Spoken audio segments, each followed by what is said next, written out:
It's 10 times the terror. Hello and welcome to 10 Times the Terror.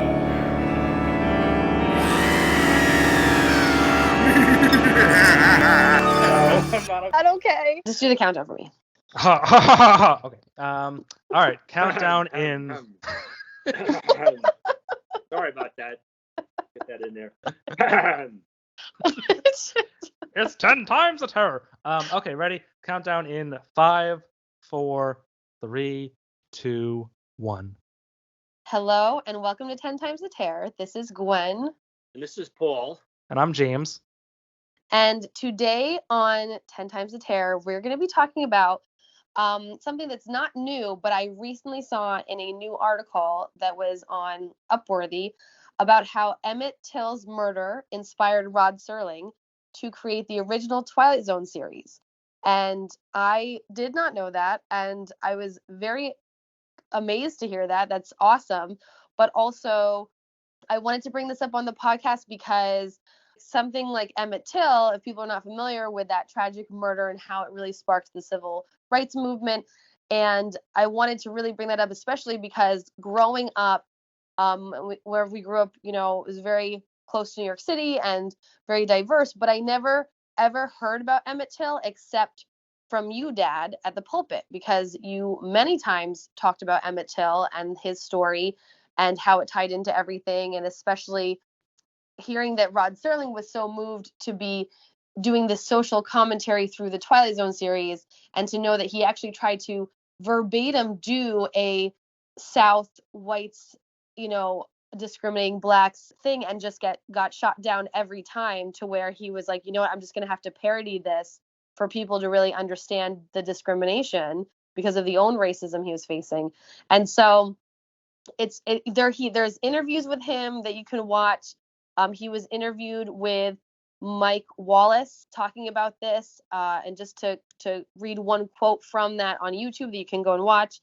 He when he said about the challenges that he faced with censorship and such, trying to bring up this crime, he said, "I think it's criminal that we're not permitted to make dramatic note on social evils as they exist, of controversial themes as they are inherent in our society. I think it's ridiculous that drama, which by its very nature should make a comment on those things that affect our daily lives, and is in the position, at least in terms of television drama, to take a stand." So obviously, Dad, as you've talked about, comic history and dealing with social, commentary on racism, and then obviously so many of the Twilight Zone episodes are discrimination based in lots of different ways, in a very science fiction way. But I just wanted to hear your thoughts, Dad, on just all of that information, and then in light of hearing about how there's been a new arrest warrant that was found like in the basement of the court in Mississippi, to arrest the woman who falsely accused Emmet Till of whistling at her, of all things, to land in his horrible torture and death, and how there's been a call for that to be followed through, and to just hear all of that in your take on things. Well, it's very substantial. I think the Emmet Till case is unique and extreme in what happens with it. You have the case here where, and again, whether he whistled at the woman or not, who cares? That's not he didn't do anything wrong, but he's subjected to this merciless torture and murder. And his mother insists, when his body is brought back to his native Chicago, where they live, insists that the casket be open at his funeral, and there are pictures of that, and it doesn't even look like a human being. It's so horrible. The picture is horrifying. But what sets this up? Okay, so lynching is a part of America's history that we still haven't come to terms with, and that is horrible by itself. But what sets this apart, and it's getting national attention, is the two perpetrators who were accused of this have in fact a sham trial, and they're acquitted by obviously a racist jury. Again, this is 1955. But then they admit the crime because they can't be tried for it again, double jeopardy. They admit the crime and sell their story for profit to a national magazine, which only makes this more outrageous than anything I can hardly imagine. So they're walking around saying, "Oh yeah, we did it. We killed the kid, and we'll tell you how we killed the kid. You can't do anything about it." And there was no civil rights legislation to appeal to at that point. So I can see why someone, not only Rod Serling, but a whole bunch of other people, and a young Baptist minister named Martin Luther King were galvanized by how incredibly unjust and terrible this event was. So let me just back up that in terms of the history. It's the year before, 1954, is when the Supreme Court rules takes down the whole basis for discrimination in Brown versus the Topeka Board of Education in Kansas, and outlaws the so-called separate but equal clause, which was separate but never equal, outlaws that and strikes down any basis for discrimination. Well, that doesn't take care of it, but that's a watershed. And but the death of Emmet Till is something that just is so explosive. Rosa Parks was later say that the effect it had on her, that's why she refused to get up out of the front seat in the bus in Montgomery. And she's thinking, she said at the time, well, they're going to kill us anyway, so why bother? There's almost that sense of resignation, which then fortunately becomes motivation for the whole civil rights movement. But it's everywhere you look. Began in sports with Jackie Robinson, the first black player in baseball. It continued with Jim Brown and the kind of racism he encountered at Syracuse when he went on to become later regarded by ESPN as the greatest college football player of all time, and had to face in every area of life. You could see these things, but the Emmet Till case stands alone. And the question now is anything going to happen? Because this woman is still alive. She's in her 90s, but she's still alive, and there is this subpoena. And didn't she already confess at some point to lying about the whistling? Yeah, Which I think she did, yeah. That's what. So it's like, yeah, I feel like something should be done. I don't care how old she is. Yeah, no, and that's what family members have been interviewed, been on the Today Show and CNN and so forth. And they said they're not looking for revenge, they're looking for justice. And yeah, absolutely, because this is, I think, the notoriety of this thing happened. And you want to know where was the leadership of the country when this was going on? Where was the church? These guys are going public with this bastardized version of what happened here. And what are the white churches saying?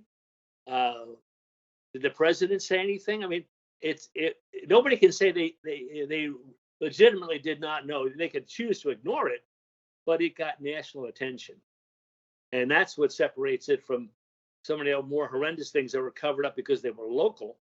And this is just the beginning, because when you go into the civil rights movement, this is only a 14-year-old kid, but black leader after black leader is getting killed. Medgar Evers and Malcolm X and Martin Luther King, and go on and on and on. So it's a very galvanizing moment, and Rod Serling definitely wanted to bring up and he was speaking about a number of issues going on in the country. Certainly the whole issue of censorship that was going on, and fear, paranoia, all these things that were part of the McCarthy era and also the Cold War and so forth. So that to me is still the top moment in the history of television broadcasting. There has never been, and I don't think there ever will be again, a show like the Twilight Zone. But it comes out of Serling's almost enraged reaction, the fact that nobody wants to really deal with this seriously. George Floyd, and we continue to have these other kinds of cases, and fortunately now they are being adjudicated, but there's still an awful long way to go. There is now, I think, in Alabama, soon to open, or may already open, a museum of lynching. They tried to went back and identify these victims of these lynching, this brutality, mob violence against innocent people just because they were black and somebody could make up something about them, and these were scheduled events. They were not happening spontaneously. That's sort of my problem. I had the idea that this is sort of a mob response that just would get worked up and go out and go get some poor soul and torture them and then hang them or whatever. But no, these things were planned well in advance and noted, and they were like going to the circus. People, they were selling hot dogs and peanuts. It just staggers your imagination. And also too, I think as you mentioned, Dad, for like all the sort of black kind of leaders to kind of come out of prominence out of all this, I think for Rod Serling to be white and Jewish in this time when so much of white America was just keeping their head down and not saying anything, really, really said something. Yeah, and the fact that his being Jewish, and that's not incidental. 1955 is only 10 years since the Holocaust. So that, but again, that did not, that took a long time for that to get full attention, and it still needs it. We're saying people to this day who will deny the Holocaust. We've talked about that in some of our other programs. But one advantage with the reality of fantasy is you can deal with major issues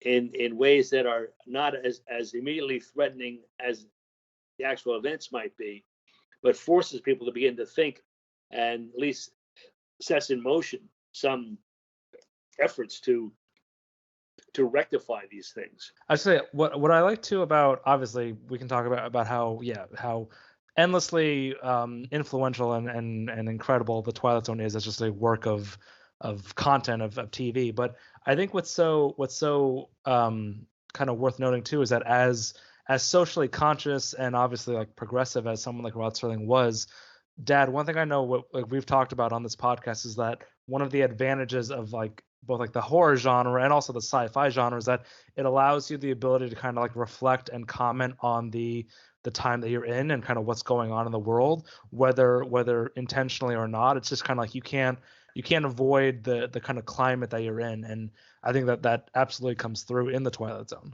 Yeah, to be sure. And there's any number of examples of mind control episodes. The Eye of the Beholder, which is about discrimination, and at the standard of beauty are these people with terribly disfigured faces. They look like they're pigs or something, and yet this then becomes their standard, and they discriminate against the so-called normal people. There's example after example of this. I think one of the things that's another very striking one was the famous Monsters on Maple Street. Monsters on Maple Street, yeah, where at the end the aliens say all you have to do is create a few divergences and they'll destroy themselves. Just showing how people become just, when something strange is happening, they don't look for a rational explanation. They just look for any kind of an immediate reference. And they go off on tangents and end up in bizarre situations. Well, it's funny you mentioned that episode because I actually have the quote of like the sort of like the ending from Rod Serling narration of that episode, which I'm going to read real quickly, which is probably my favorite line from any Twilight Zone, which is, "The tools of conquest do not necessarily come with bombs and explosions and fallout. There are weapons that are simply thoughts, attitudes, prejudices, to be found only in the minds of men. For the record, prejudices can kill and suspicion can destroy, and a thoughtless, frightened search for a scapegoat has a fallout all of its own for the children and the children yet unborn. And the pity of it is these things cannot be confined to the Twilight Zone." It's kind of amazing that was included in an episode of TV in Yeah. 1960. I mean, there's no mincing words there. Yeah, right. No, It's not at dead all. on. I think Like- he definitely hit the nail on the head by presenting everything in this form, because everyone, even now, everyone loves the Twilight Zone. Everyone watches marathons at New Year's. The Twilight Zone is still relevant today. It just got rebooted with Key and Peele. I mean, he created something that really stood the test of time, but he was finally able to make the commentary he wanted to make. Just to read how many times he tried to write up something and got completely shot down, or it got revised to the point where there was no mention of black or white or racism at all. It's amazing to think how he thought outside the box to really say something that everyone could relate to and really make you think about, especially for America, like what's going on and that kind of prejudice that we've always had and the discrimination that people show even now. And for a show that would have so many, like twist endings or kind of reveals at the end, it's never a like, oh, gotcha moment. It's always like has something to say about the themes of the episode. And again, it's always kind of like presenting this mirror to America and all the sort of like, issues that are going on, which I think also just speaks to not just the quality of the show, but how kind of like timeless the show is. Yes. I mean, and when we think of the 4 criteria we're using on the show, horror, science fiction, suspense, and fantasy, the Twilight Zone has elements of all 4. Mm. And there aren't many examples I can think of where I would say all 4 are clearly represented. But of course, you've got 250 some episodes, I guess. So there's a lot of work there. But it does deal with all 4 of those kind of themes. Well, I'll say one thing we didn't mention, but like the one episode that does most directly deal with like racism is that, as you just said, that the I Am the Night, Color Me Black one.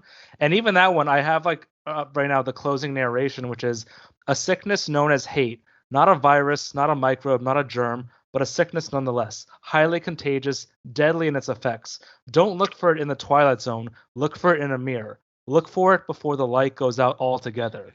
Like there's no, I'm amazed that they're allowed this. Like it's so direct. It's so like, yeah, it's not hiding behind any kind of like allegory. It's all very direct. It's a really prophetic statement. Yeah. And again, this is in 1964. Like, so 64 is when the Civil Rights Bill gets signed. And what year was Martin Luther King assassinated? 68. Oh, 68. Okay. Yeah, but.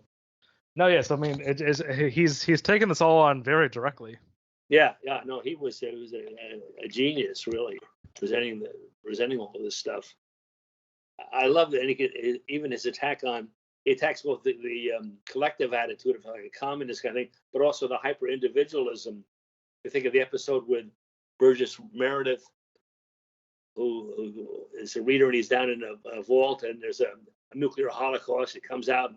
Yes. Everybody's watched it, and he's going to finally be able to just sit and read all the books he wants to read. And what happens is glasses fall off and they break, and now he can't see to read. That's when your focus is only on your individual self. Fascinating stuff. Yeah, absolutely. Well, I loved discussing this, and I loved finding this out. I mean, he's been saying this from the beginning when he created the Twilight Zone, but I only just now found out about that inspiration and the new information with Emmet Till coming to light, and I just wanted to kind of bring that to the podcast for anyone that's not really familiar with that, and if they love the Twilight Zone to learn that connection like I had. So thank you so much for tuning in to 10 Times the Terror. I'm Gwen. I'm Paul. And I'm James. And we'll catch you next time. It's 10 Times the Terror! Thank you for listening to It's 10 Times the Terror, the podcast. One of my favorite films ever. Let's do that one again. Thank you for listening to 10 Times the Terror. This podcast would not be possible without listeners like you. You can find out more about our podcast by visiting our website, 10timestheterror.com. That's 10xtheterror.com.